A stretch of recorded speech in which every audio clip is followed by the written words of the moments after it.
What's that? Oh man, these are the old jokes that I done last month. I want to make sure I don't repeat these this month. I like to keep it fresh for the crowd. So, man, I didn't even realize I did a lot of my greatest on the first show last month, but I got some more, man. So I just want to be sure I don't repeat these joints right here. You dig? So, man, we almost showtime. Man, I'm ready.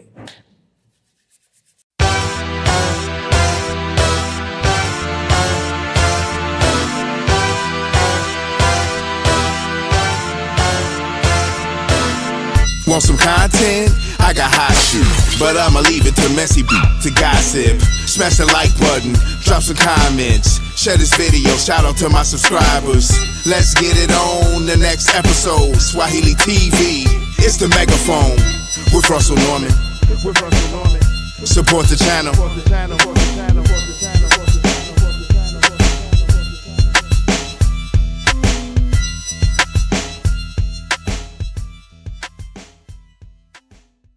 Wait a minute, hold on. This is exclusive right now. The Megaphone with Russell Norman. This is a B. Cole exclusive. Yeah. You said you were the first guy to do what? I didn't say it, but it's what it is. Okay, you was the first to do what? Man, have Lil Real in drag.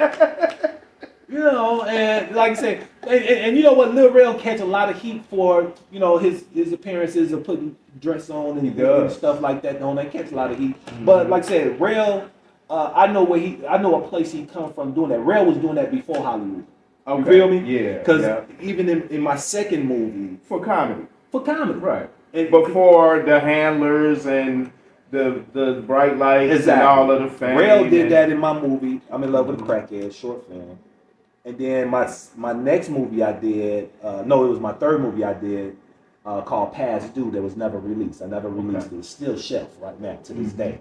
But Lil Real was also in a wig and a gown in that one because he was a choir director. His name is some Chauncey. I don't know what his name was in that movie, but it's hilarious. Called Past Due. You gonna release that? I don't know. I may reshoot it. Okay. It's a story behind why I didn't come out with it. The producer that was on it with me, who produced it, my man Mansai Winters. We lost him in the middle of production. Okay. You know what I'm saying? He passed away in post production. God bless. So we got the movie, but we because like I say, everything he had all in his computer and stuff like that, editing and stuff like that, all his files, everything. But the only copy that I was able to have that I got was a promotional copy where it's the movie, but you see the barcode going across. You see the whole thing going across like every 5 minutes on the movie, like property of B. Cole World Production, blah, blah, blah. So you couldn't release it? Couldn't release it like that. You know what I'm saying? But I do show it to my friends and my close people, and then when they watch it, they love it. Like, dude, this is a hilarious movie. But I do want to reshoot that. But even with that movie, I had a lot of comedians who are doing well now, doing big now. But I do want to reshoot that called Past Due. Okay, so a lot of people don't know you international, right? Haven't you filmed in you performed in Japan, right? Yeah. Tell me about that briefly. Like, how was that? Being a black guy from the South Side, and now you in Japan who are you telling these jokes to? Well, actually, man, that's exactly how I was thinking going over there. I got a call from a promoter over there. And Japanese promoter? No, he was a brother. He lived over there, but he was military. Got it. So it was a lot of U.S. military stations over there in Japan, in Tokyo, Okinawa, stuff like that. So once I hit Japan, I was traveling all over Japan doing shows, and they brought me over there 3 times, which is great. So man, it was a great experience. So no, I didn't. It wasn't the Japanese that I was performing. It was a lot of American soldiers, the army bases, and but it was a lot of what they call them, army brats there, or like the children of stuff like that, younger audiences and stuff like that. Beautiful women too, because they were mixed with Japanese and black and stuff like that. You just saw the creation of that, and they was in the audience just like the most beautiful people I've seen. And like being there 3 times, that was a good experience. Yeah, 14-hour flight. You know what I'm saying? What you do on that flight? slept. Yeah. I slept. I made sure I stayed up 24 hours all that day before so I can sleep the entire flight. So That's that flight how you was do it. like that for me all the time. So let me just switch it up a little bit. Talk about some inspirations for you to be funny. You mentioned that, and I wanted to highlight that. Who in your world and my world, somebody I love dearly, Yes. who's also the star alongside you, and I'm in love with a crackhead. Yeah. Can you tell us about Jay Arthur, the comedian? Jay Arthur, the comedian. That's my buddy, man. Shout out to Jay. We love Jay, you, bro. Yeah, I love you. This is his little brother. This is Jay's little brother. That's how our relationship goes. Proudly. Yes. And like I said, I was a serious young kid. Okay. I met Jay in 7th grade. Jay transferred into my school. So up until from 1st grade to 7th grade, That Assumption? Assumption BVN. Blessed Virgin Mary. That's right. A Catholic school. The whole private school. We all went to Catholic school, but we'll school. whoop your ass. we Don't had get it to. twisted. We had to, man. we was right next door to a public school, Metcalf. Go past Metcalf. We had to fight our way home. So with that, Jay transferred in from St. Peter and Paul. And then you came. You and Jay came together. Yeah. But you was always an underclassman from us. So 7th grade. 6 years. Now Jay came in there and he just took over his class clown. He was the funny. He signified on people. He was genuinely funny. Made everybody laugh. But I was the cool kid.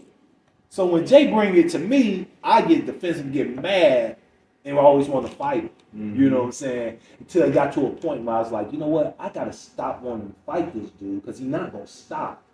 He won't stop. He won't stop. He He's not supposed to. He go harder if you mad. Right. Oh, he gonna go hard. You smell blood, right? And here I am. I'm like, man, dude. Here I am. Man. I'm like, dude, you ain't about to ruin my rep up in the school. I've been holding it down since 1st grade up in here. So it's like, dude, you ain't about to come in here. I only got 1 more year to do up in here, bro. You ain't about to make my last year. Like prison, but a Catholic school. Right. But like prison. Right. Prisoners and ties. Right. So I was like, yo, you can't beat him, join him. And I started going back and forth with him and stuff like that, and he really brought out my humor, brought out my thinking, provocative thinking of comedy. Yeah, that witty side. That witty side. So with that, there's another thing where God brings people into your life for the purpose that you live in, he knows your purpose in this world, so he's giving you all the tools. And Jay was one of them blessings he brought to me in 7th grade. And like I said, I've been funny since 7th grade because of Jay. And when I did Def Comedy Jam asked me, they was like, who's the very first funniest person you know in your family or stuff like that. Right. And I put Jay on. I put Jay. And who else put Jay? Man, and it was so funny because before me, Deion Cole went to go do Def Comedy Jam. And they had him fill out the same questionnaire or same form, and they asked him, and Deion came back and told me that he put Jay as the funniest person he know. Then when I got to Def Jam, right, I got the same question. I'm like, Jay. And both Deion Cole, no relation, B. Yeah, Cole. No relation. No relation. I met Deion Cole through Jay. Okay. Because Jay and Deion went to college together. Exactly. Jay went away to college to Philander Smith. What was that? Arkansas? Down in Arkansas. Shout out to Arkansas. Yeah. So they were all like dorm mates and stuff. Yeah. And Jay used to call home with these guys on the phone, Deion and the rest of his What's crew. up, man? Yeah. So it's like we known of each other just through phone calls. Right. And when they came home for like the summer break, then I met these guys. Because Deion from the Hunters too, right? Deion is from he's from Dalton.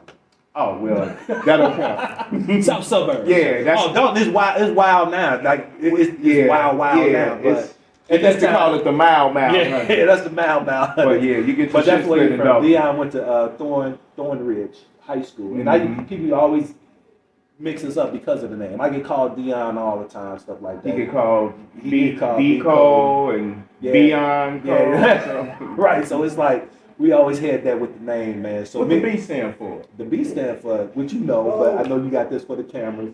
It stands for Brandel, like Randall with a B. Oh, Brandel Cole. I'm glad your mama didn't name you no bitch ass name like Randall. You stupid. So, Brandel. So speaking of that, like your movies. Yeah. So you skipped over one, the get together. Isn't it like your 20th Yeah, anniversary Get coming Together. up for the get together? Yes, sir, man. Thanks for asking about Yeah. that. Get Together is on its 20-year anniversary right now. And you wrote, I directed, wrote, produced? produced it, co-directed, starred in it. Man, fabulous cast, man. It's really a cult classic. Who was in it? It's man, myself, Tony Roberts, one of the funniest underrated comedians in the business. Yes. You got Deion Cole is in the movie. Lil Real is in the movie. You got Marlon Mitchell. So you was putting these guys on early. Yeah, because like I said, I created in all your films. I created platforms. We was all friends. We did everything. We shot skits together, everything. So it was our circle. So I just create the platform, the movie. Let's get in. Yeah. And I wrote for my friends. So it was easy for me to write the script because I know how to write for these guys. And everybody hanging out and kicking it. Man, and so it was, the chemistry was great. And then and also DJ Kid Capri was in it. Yeah. And that was Kid Capri's very first movie he was in, which I didn't realize. He brought it to my attention. Later on, he called me out the blue later, and he's just like, B, I just called because, man, I just want to thank you, man, for putting me in your movie. He's like, you the only comedian that ever asked me to be in the movie. He said, I worked with everybody. And it just shocked me. I'm like, yo, you're right, because he's the DJ for Def Comedy Jam. Exactly. And he worked with everybody from all the Kings of Comedy, Chris Tucker, Eddie Griffin, everybody. Everybody who went and had great success. Martin Lawrence himself. But they never asked him to be in the movie. That never dawned on me. I just asked him to be in my movie because the movie is a house party movie called The Get Together, and I needed a DJ. I said, who's the perfect DJ to be in this movie? Exactly. And I asked him. He accepted. Rest is history, man. So for the people that you gave them their first time on the movie set, in the movie set, or shooting the movie. Yeah. So of course, myself, award-winning film director, my brother, one of your inspirations for comedy, but also Deion Cole, Lil Real, Cootie, and DJ Kid Capri. That's a pretty good list. Yeah, it's another guy. And you did it all independently. Man, all independently, man. And I gotta give big love to my man, Timon Dury. I know him as Tree. He from the neighborhood, Tree. He was in I'm in Love with a Crackhead. He want to play the Mexican guy, I'm in Love with a Crackhead. Yeah. I remember, but he went off and did great things. He's on this series called Queen Sugar. I think it was a long series that went on. I think they had their final season. Yeah. But he went off and did great things, and he's starring in a lot of movies now. And his name? His name is Timon Dury. Okay. Timon Dury. I'm saying that right, but I know him as Tree. So you know, forgive me, Tree. You know, if I don't know your government name, but he started going by the government name, but his name is Tree. Okay. So you know what? We're gonna follow up. We're gonna do a part 2. Yeah, only because we gotta get the show started. Yeah, we gotta get the show. Speaking of the show must go on. Yes. Tell us about the show you're about to do, because we're here right now in what, Park Forest at the Theater 47? Park Forest, Illinois, Theater 47. I have a residency here that I do a show monthly. It's called The League of Extraordinary Comics. Got it. And I book a lot of young comedians, man, get on the stage. Like I said, that's been my whole thing, my whole platform, just setting up for young comedians to have a place to perform in a nice, professional setting, with a nice, receptive crowd, everything. So I've been doing that for the past 20 years, man. For the past 20 years, I always had me a comedy room, stuff like that. So any comedians that's been, has come into the game throughout the 20 years, trust me, they came through my stage, man. You all may know names like Just Leash and T. Murph and a lot of cats, my man Stick, and a lot of other people. So and the list goes on. Randy Denise, she's doing well. So the League of Extraordinary Comics, it's really the misfits of the comedians. You know what I'm saying? You know, comedy can be real cliquish, you know, but there's a lot of outcasts and people who not able to hang with the popular cats and stuff like that. The in crowd, The rebels. yeah, I take those people. So who's performing tonight? My man Famo. I got Emerald Green. I got this poet named Daryl the Real Deal Brown. He's today's Dolomite, 2024 Dolomite. Very hilarious. And my man Torrance Scales. Torrance Scales is somebody who started in one of my rooms. So, man, it's going to be a good show. We show skits. We incorporate sketch comedy on the big screen, kind of like how the Dave Chappelle setup was, but we incorporate that in stand-up comedy. And then I add little game shows where we got lip sync battle going on for some prizes. You know, we just add a lot into the show, so it's more of an experience than just a regular comedy show. We give them a whole thing. Got it. And you do this every month. Every month. Yeah. Shout out to John Ruffin. John Ruffin, that's my buddy, man. He provide all of this for myself. Y'all follow John Ruffin on Instagram, Facebook. Follow Theater 47. And what's your Instagram? Man, B Cole Comedian. Follow him, B Cole Comedian. Also on YouTube, my YouTube channel, where they're able to see the movie I'm in Love with a Crackhead on YouTube, on my YouTube channel, B Cole Comedian, B Cole Films. Look that up on YouTube. I'm in Love with a Crackhead. The movie is on there. You can just check out the links below. This is Russell Norman with the Megaphone. We will be back soon with B Cole. Thank you, brother. Thank you. I appreciate you, man. Want some content? I got hot shit, but I'ma leave it to messy to gossip. Smash the like button, drop some comments, share this video, shout out to my subscribers. Let's get it on the next episode.